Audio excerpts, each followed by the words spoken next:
Hi, I'm Brain Mullin, and this is Force the Line. Now, 1 year ago today, there was no doubt in my mind that this is a model of the world in which we live. Little did I know that a month later, I would stumble onto flat Earth theory, which sounds ridiculous when you first hear it. Flat Earth, the whole idea is, you're going to fall off the edge. We were taught in school that the silly ancients believed that the Earth was flat, and that Columbus sailed to America and basically proved that it was a ball. I mean, that's what I was taught as a kid. And so I started seeing these flat Earth videos popping up constantly on YouTube, and started seeing some chat about it on the internet. And I just started thinking to myself, this is ridiculous. I was always a huge nerd when I was a kid. I watched all the Star Treks, Next Generation, Deep Space Nine, Voyager, all that stuff. Loved Star Wars. Played a ton of video games. Star Wars X-Wing is still one of my all-time favorite video games. And so the idea that there's that we're not a spinning ball in space, kind of really threw me off. There's no planets out there. It's not what we think it is. I'm just like, this is ridiculous. I'm going to prove this wrong. So I set out to do so. One of the things that caught my attention about flat Earth theory was that we can see things much farther away than we should be able to if the surface of the Earth is curved, based on a curvature or a circumference of 25,000 miles. So, first thing I did, I got some binoculars. I drove over to Cape Canaveral, because I live very close there, just to bring some irony into it as well. And I started to lay down on the beach and look at things that were 6-7 miles away to the north. I looked at the port of Canaveral, at the beach that juts out a little bit from the beach south of it, and I could see it. I could see the waves washing up on it, and based on a sphere with a circumference of 25,000 miles, that shouldn't be possible. I found the Flat Earth community. A man named Thanky came up with this chart. Very good chart. So this is a great contribution to the world, in my opinion, to get an idea of how much drop there should be from level view.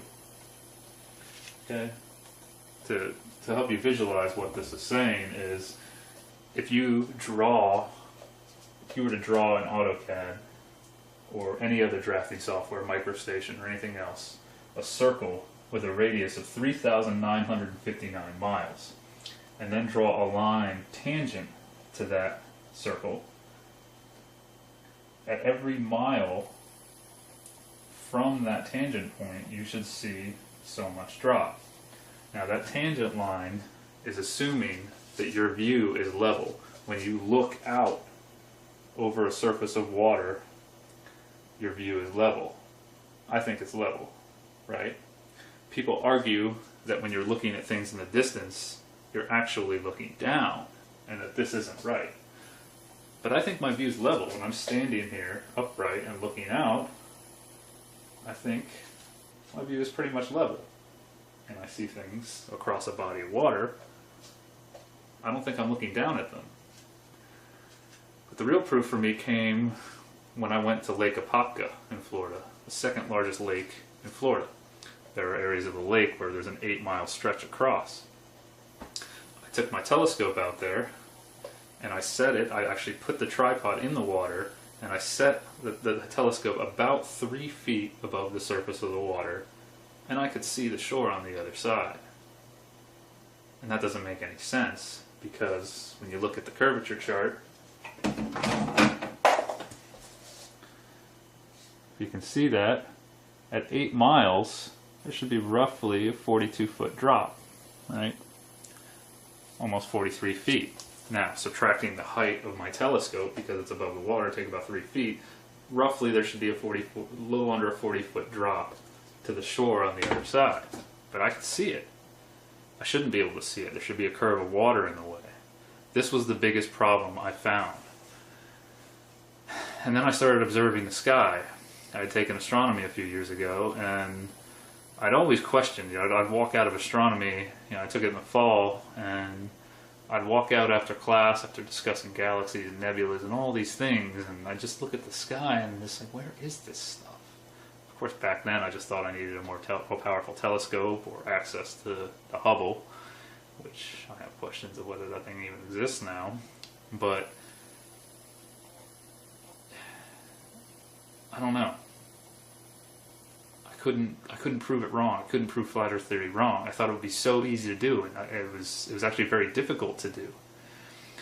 And I became so obsessed with this that I actually started my own series on YouTube called Balls Out Physics. And the whole purpose of the series was to put the ball model to the test, to really throw the questions out there and to get some feedback from people. I made some errors in my videos, and I have to go back and correct those errors. In the words of the great John F. Kennedy, an error does not become a mistake until we refuse to correct it. So I will correct some of those errors. However, I don't think that anything I've done in my videos is absolutely wrong. I just need to fix some things. But anyway, my last video was released at the end of September. I released it at the end of September. And then I did a radio interview on flat Earth and other hot potatoes. And I was going to keep going with my series, but then, well, I had a wrench thrown in my gears. A very wise retired surveyor of 32 years contacted me at work. He saw my videos and figured out where I worked and gave me a call. And we discussed an experiment that he deemed the plumdicular experiment, about using lasers, and came up with a way that we could actually try to measure the curvature to prove this. And then shortly after that, he sent me a link to the rectilineator documentary, which is actually the backbone of concave Earth theory. Concave Earth basically is the theory that we do live in a sphere. In a sphere. We're on the inside of the sphere, and that the Earth curves up away from us. And we just can't see the curve because of an optical illusion. I looked into this some too. And right now, I'm not going to say that the Earth is a convex sphere, which is this model, that the Earth is flat, or that the Earth is concave. At the moment, I really don't know. The only thing I do know is that I can see things farther away that I should be able to. And observing the celestial bodies with my telescope and watching the sun and the moon, I'm having a really tough time believing that they're that far away. You know, the sun and the moon move through the same path in the sky. Without being told that the sun is 93 million miles away and that we are rotating and that's what makes it go through our sky, you could never conclude that. That's why the ancients thought that the Earth is flat and that we live in a geocentric world, meaning that everything revolves around us. Okay? Something to keep in mind. A Major League Baseball player steps up to the plate. Pitcher throws the ball, 90-mile-per-hour fastball. That batter can see that ball so well that he can hit it with his bat. And then an outfielder can tell from the sound and the sight of that ball that it's going to go over his head. So he starts running backwards. He runs backwards fast enough to jump up against the wall in the outfield and make a game-winning catch. He saw that ball leave the bat and was able to catch it. This happens all the time. Just go watch some baseball games or go watch some montage videos of amazing MLB catches on YouTube. Those same two players, observing the moon and the sun, would not be able to conclude that one is going around us and we are going around the other just from observing them. They have to be told so. People say our eyes trick us. We can't trust our eyes. NASA says this. All three theories, flat Earth, convex sphere, and concave sphere, are all saying that we are seeing illusions, or it's our perception, or there's vanishing points. Basically, we can't trust our eyes. But baseball players can hit baseballs. My high school physics teacher actually used to say that one of the most amazing things about this world was that an outfielder can judge where a ball is going to go and catch it. I like to think I had the greatest physics teacher ever. Some of the people that went to high school with me might agree, because he was a great teacher. Maybe we're a little biased, but he was awesome. So anyway, I saw the rectilineator documentary, and the experiment is very good. It seems good. It was done in the late 1800s in Naples Beach, Florida. Posted a link down below in the description. You can watch it. And so I started thinking about this. How can we do this easier? Because the experiment requires a lot of beach, and it requires the surface of water. Because the theory is that the surface of water must follow the shape of the Earth, whether it's flat, concave, or convex. Water has to contour to it. You know, if these pictures from space are real, which we don't really have any pictures for space. Another thing I should throw in there, you can look this up. All of the images we have from space are actually composites. NASA admits to this. It's no big secret that they piece these things together, which is very surprising. Why can't we just get a picture and a video of it? I don't know. Unless you want to believe that the 1990 Galileo footage is real, even though the clouds remain stationary for a full 360-degree spin. I mean, that can't be possible. But I mean, that's 24 hours. But anyway, everybody's arguing over this. Well, not everybody, but the flat Earth community, concave community. I got really into this, and I also got really turned off by it because people are starting to fight with each other over this. Human beings are fighting over their world, their home. I got kind of turned off by the flat Earth community because there's a Facebook group called Spherical vs. Flat Earth, and you know, people come in who believe that they live on a spinning ball, and they start asking questions, and they're suddenly bombarded by memes and comments that are just off the wall, kind of disrespecting the people that are asking these questions. And I'm just thinking to myself, you know, you flat earthers, you used to think you lived on a spinning ball too. Why are you attacking these people? You know, why are human beings, why are we so quick to jump on a side and fight with each other? I've never really understood that. You know, Democrats, Republicans, Giants, Cowboys, East, West, this just always happens. You know, why we don't really get anywhere when we fight with each other over things. We just end up with two sides, an endless debate. It just goes on and on and on. We never really get anywhere. We need to start working together, I think.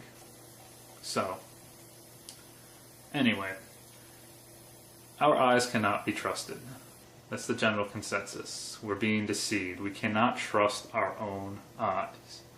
So, we really can't conclude that the Earth is flat, concave, or convex from cameras or telescopes or anything, right? Because everybody's just going to argue, oh, it's an illusion, light's bending, oh, this, that, this is what's happening, you're not seeing what you're really seeing, blah, blah, blah.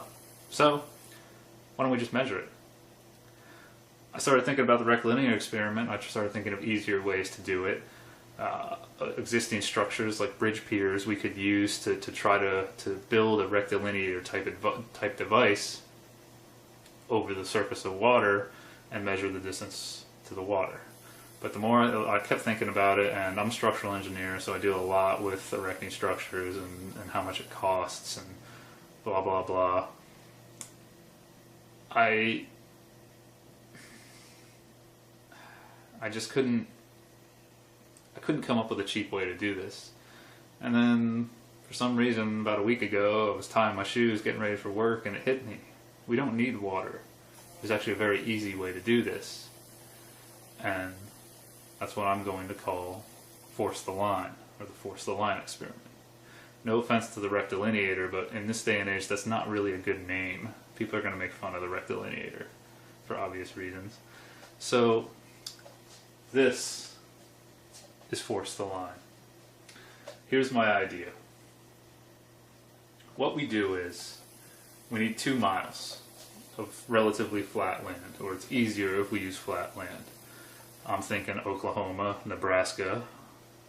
Florida would work, but there's a lot of crap in the way in Florida. There's so much foliage here that we would need maybe we could do this under power lines, but who really wants to work under power lines? So here's what we do. we set posts over a 2-mile stretch of land. What I've got here are my posts. Okay? 10 feet on center. Here's your first post, second post at 10 feet, third post at 20 feet, all the way down to 2 miles. 2 miles away. Here's your last post at 10,560 feet, or 2 miles. And your second to last post at 10,550 feet. Okay? Got my break line in here to show that the distance between these two posts is 10,530 feet. You see what I've drawn here, okay? Now the idea is everything is based off the first two posts. Okay? What we do, we set the posts in a straight line. It's very easy to do. Contractors can definitely do this. And then between the very first two posts, we construct a beam between the two and level that beam. Okay? We level this beam, okay? Make it level. This is typically how beams are constructed. You always level them out, unless there's a roof slope or something. But for a floor beam or something, you would always level it. Anyway, so this point right here is this point on the Earth, if we live on a convex sphere, okay? Meaning that when this beam is leveled, there is an imaginary line perpendicular to the center of gravity of the Earth, extending to the center of the Earth. And then we do the same thing all the way to the end. We level each one of these beams all the way for 2 miles. Okay? So, every time you level one of these beams, it should be extending, it should be perpendicular to a line extending to the center of the gravity of the Earth. So over 2 miles, those beams will actually follow the curve. They have to. If a level works, the only way it can really work is on a sphere is if it works with the center of gravity. Okay? Then, what we do is we use a rectilineator type device below it to force the line. This very first beam we construct right here is perfectly parallel, or as close as we can get to perfectly parallel to this beam. It's leveled too. We level that beam, okay? But then for all of the rest of the beams on the forced line, as I'm calling it, we use a connection here. It forces this beam, it forces a right angle connection to the first beam, okay? So, say this is our first beam that's leveled, okay? It's leveled out. The next beam that comes in, we use some precision machine work, like a CNC machine or something similar, to create a connection that forces a right angle connection to that first beam, okay? So now, this second beam is not actually level. You wouldn't be able to tell from the naked eye, and if you put a level on it, it would probably still show that it's level because our levels are not that accurate. But it will stay in line with this beam, and we do that all the way down to the end. Now, we can just use a rectilineator type device. We don't have to build these beams. We don't need 1,057 of these beams on the bottom, because they're going to be expensive to make a right angle connection like this. You see I've got 90 degrees at all 4 corners. We can just leapfrog it and just mark the columns or the posts as we go until we get the line.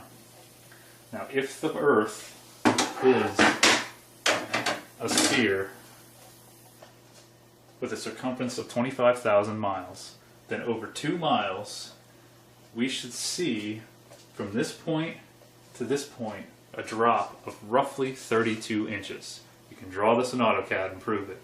This is what it has to be if the circumference of our world is 32 inches, or 25,000 miles. Okay? So, we go all the way down to the end. And this last post, we should have 32 inches between these two lines. Okay? Because over here we started at 64 to give ourselves ample space. And at the end, there should be 32 inches, roughly. It's not going to be exact. You know, there'll be some error, but there's enough there's so much drop that is that any small errors and plumbness of these columns and everything shouldn't affect it too much. This could be 30 inches, whatever. Now in the rectilineator experiment, they showed that the Earth curved up roughly 30 inches. That the concave sphere, it has the same circumference as the convex sphere. Now that experiment was done 118 years ago, and nobody's done anything else like this since then. In fact, I find it funny that we don't have anything like this in the world. We have nothing that shows our curvature. Imagine how cool it would be to build something like this and leave it in place. Oklahoma, Nebraska, you guys want some tourism? Build this. Okay? Imagine driving in a dark sky area at night, and maybe they put some low lights, some lights that run down the line on this thing, and drive next to it, put a path next to it, or ride a bike or something. And as you're traveling, you can watch the curvature happen right before your eyes. You can watch these two lines converge. They will both appear to be lines to you, but one of them's actually a line and the other one's curving. Why don't we have this? Disney, I'm looking at you. Now you might argue, oh, it's just, nobody's going to spend money on that. It's just a waste of money to do something like that. We have pictures from space that show it's a ball. There's no point. Well, those pictures from space cannot calculate this curvature. They cannot prove the curvature. And on top of that, a few years ago, the United States federal government spent $800,000 on studying the benefits of snail sex. Seriously. Now, I'm all for studying our world, but I'm more interested, as a tax-paying citizen, in the curvature of my world than I am in snail sex. Snails, I ride my bike a lot. I'm out in the woods a lot. I see snails every now and then. They look like they're doing okay. I don't think we need to study their sexual habits. Well, we can study their sexual habits after we are proven that we live on this ball. I want to see this. I want this to happen so that I can rest easier at night and know that I'm not being lied to. So, let's force the line. I ran some rough numbers, and if we assume that all these members are 10 feet long, forgetting the rectilineator, just the top line and the posts, let's assume they're all 10 feet long and that they're all structural steel and they weigh 10 pounds per foot. Now since this is outdoors, we're going to want to hot dip galvanize all of these shapes. Hot dip galvanized structural steel runs about 3,000 Fed notes per ton, a ton being 2,000 pounds.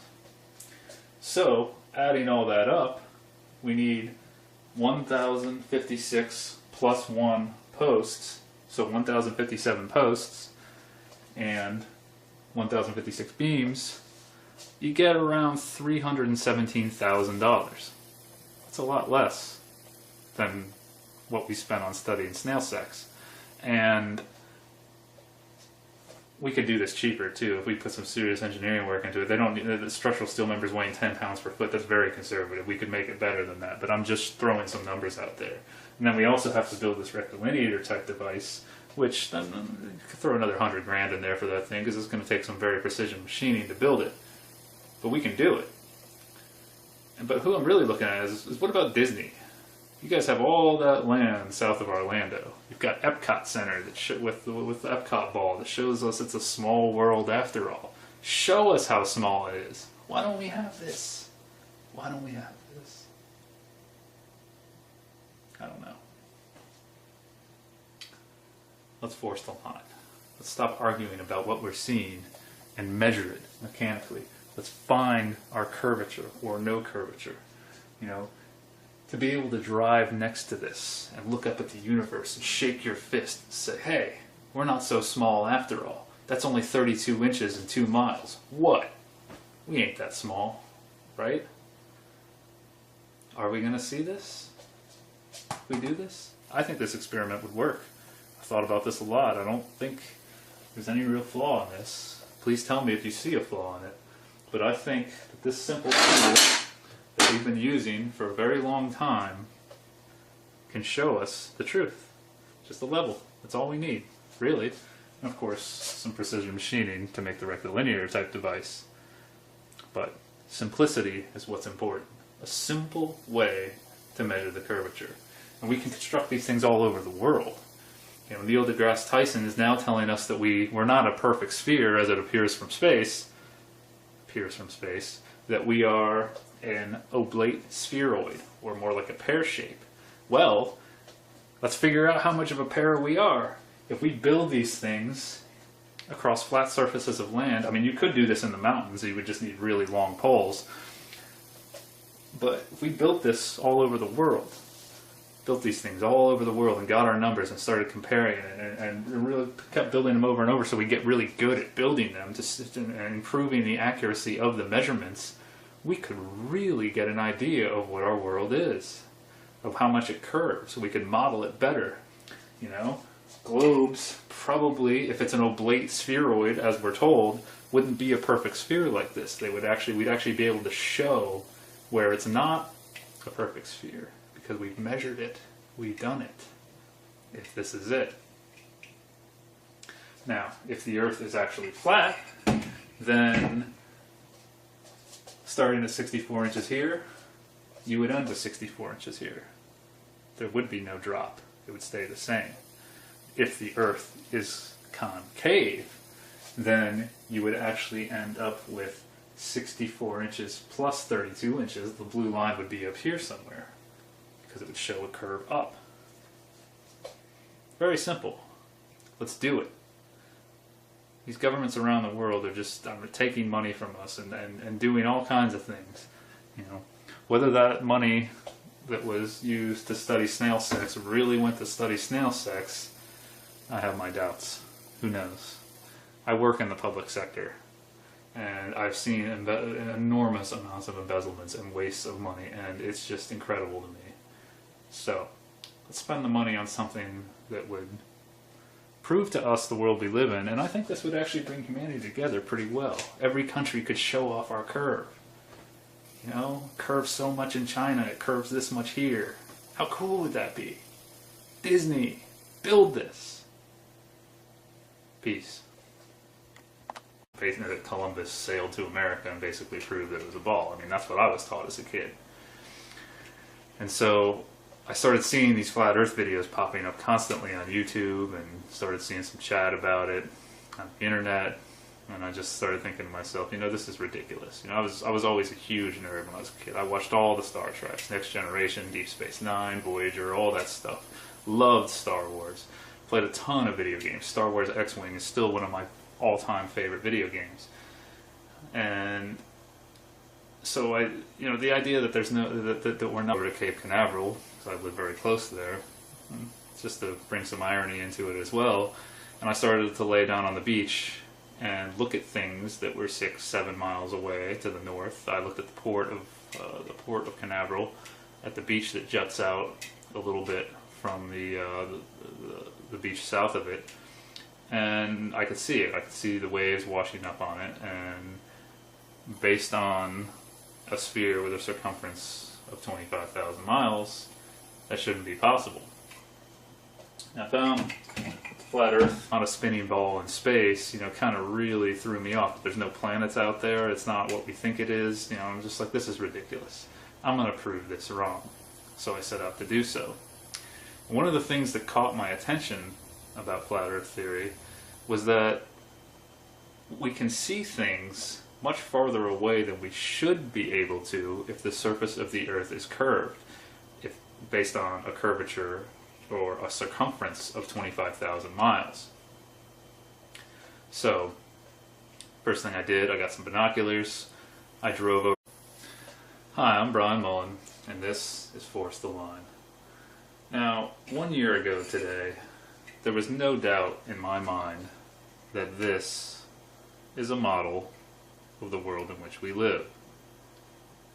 Little did I know that a month later I would stumble onto flat Earth theory, which sounds ridiculous when you first hear it. Flat Earth, the whole idea is, you know, you're going to fall off the edge.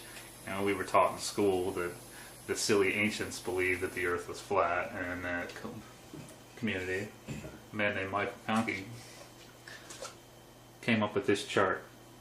Very good chart. So this is a great contribution to the world, in my opinion, to get an idea of how much drop there should be from level view. Okay? To help you visualize what this is saying is, if you were to draw in AutoCAD or any other drafting software, MicroStation or anything else, a circle with a radius of 3,959 miles.